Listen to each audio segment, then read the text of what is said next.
Descarga eletrostática, ou simplesmente ESD, é uma demonstração poderosa e impressionante da natureza. Uma visão espantosa da ESD é o flash brilhante de um raio sobre o céu noturno.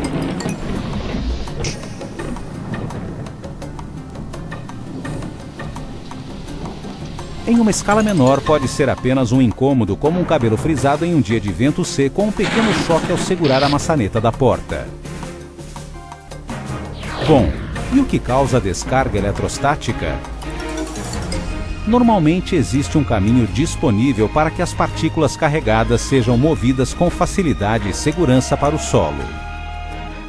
Se esse caminho estiver danificado ou bloqueado por um isolador, as partículas carregadas se acumulam e aguardam a oportunidade de se deslocarem para outro objeto.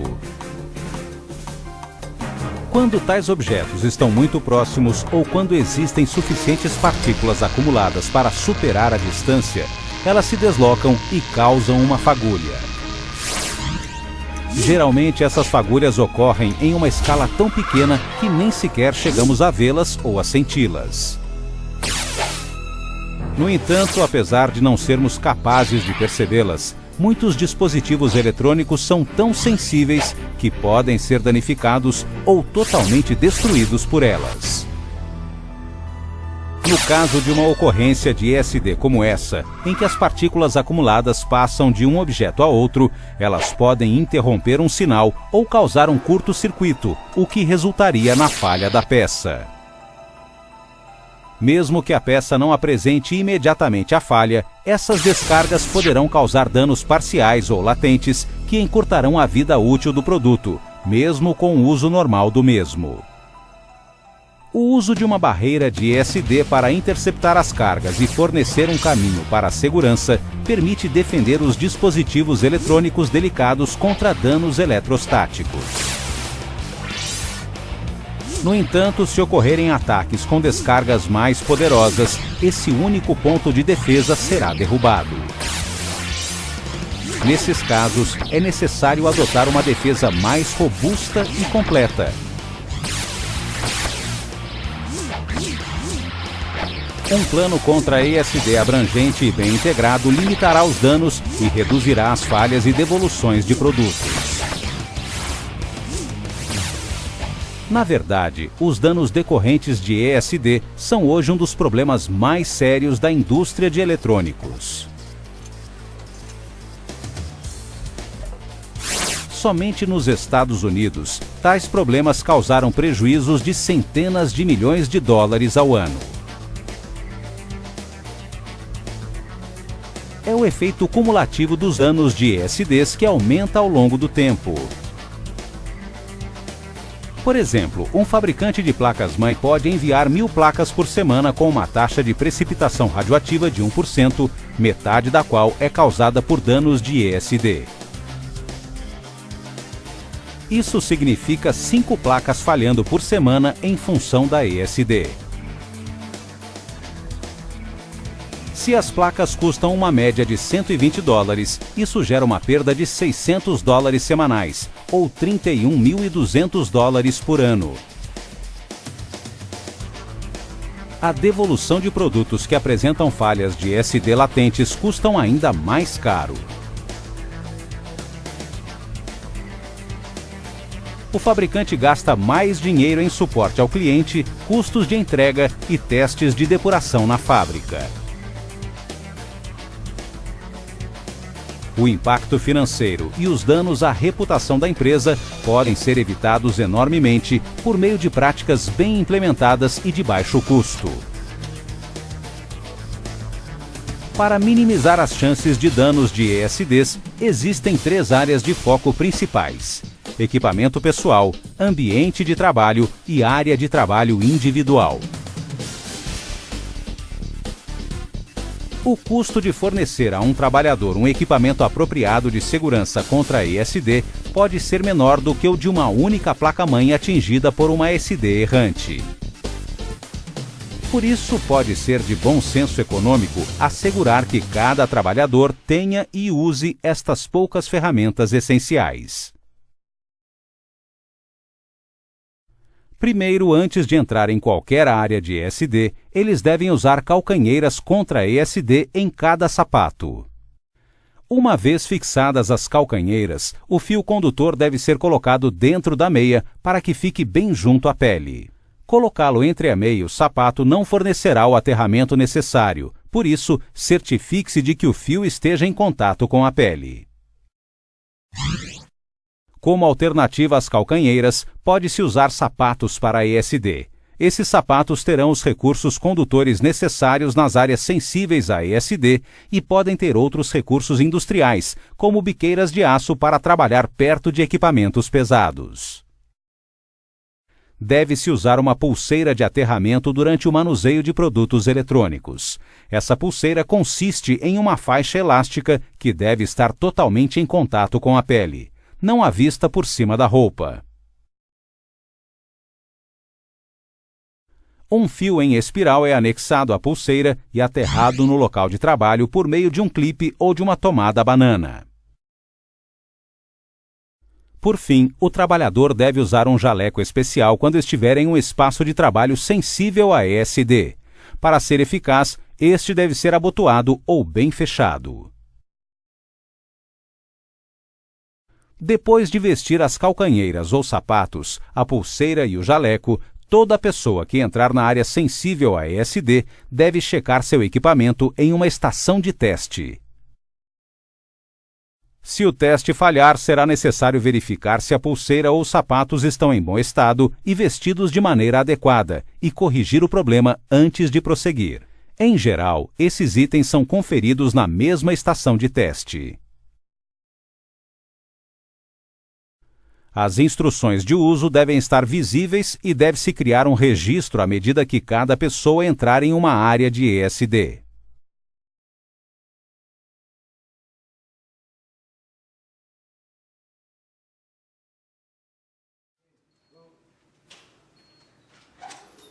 Um local de trabalho equipado adequadamente contra ESDs deve atender a duas áreas fundamentais: ambiente e aterramento apropriados. Como o ar seco contribui para a formação da ESD, o ambiente de trabalho deve ter controles de umidade. Recomenda-se manter o nível de umidade do ar acima do padrão mínimo da indústria, que é de 21% de umidade relativa.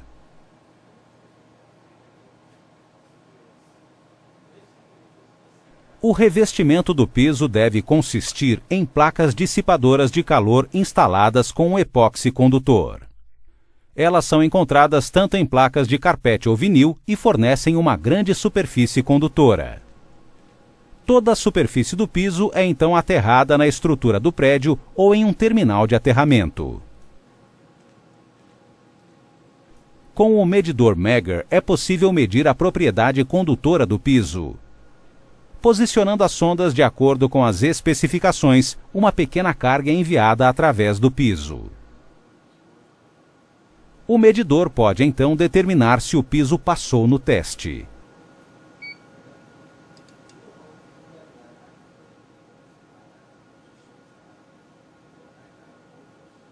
Os pisos não condutores falharão no teste.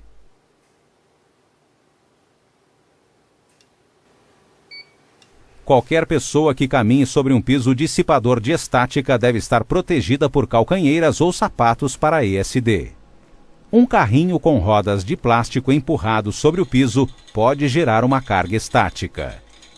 Assim, qualquer carrinho usado nesta área deve ter rodas condutoras ou uma correia de aterramento.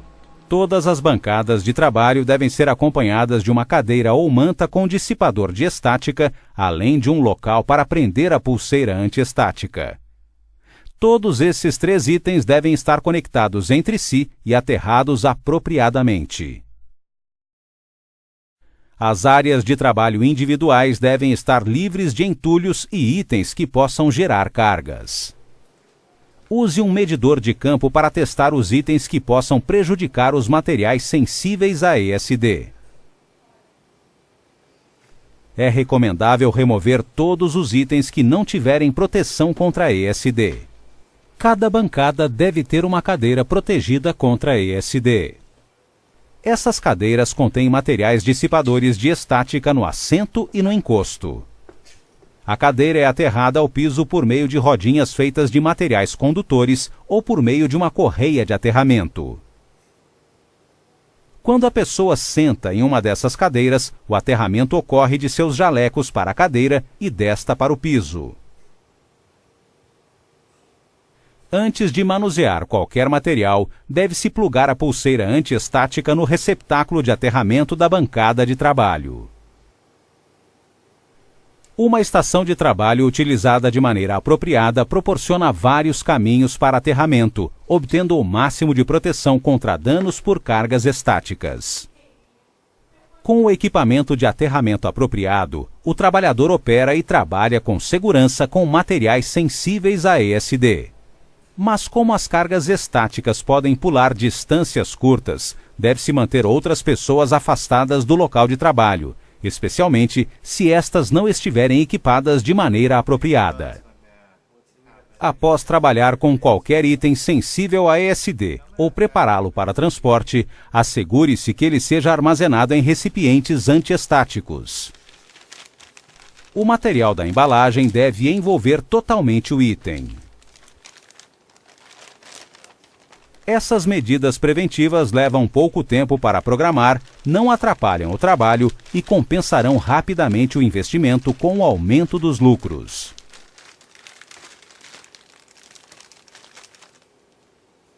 O compromisso com estas 5 estratégias garantirá o sucesso de um programa ESD. Compromisso da administração em fornecer instalações seguras e amigáveis e ferramentas de prevenção.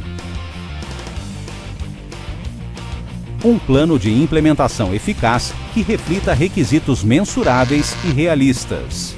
A administração deve levar em conta o custo, a eficácia e os hábitos sociais. Comunicação consistente e contínua sobre a importância da ESD. Auditorias frequentes de teste de processos de controle e teste de ESD. E aprimoramentos contínuos de acordo com as necessidades do negócio e a capacidade de fabricação. Se todos os funcionários da montagem até a administração compreenderem o que é a ESD e trabalharem ativamente para evitá-la, sua empresa estará no caminho certo para ser reconhecida como um fabricante de alta qualidade.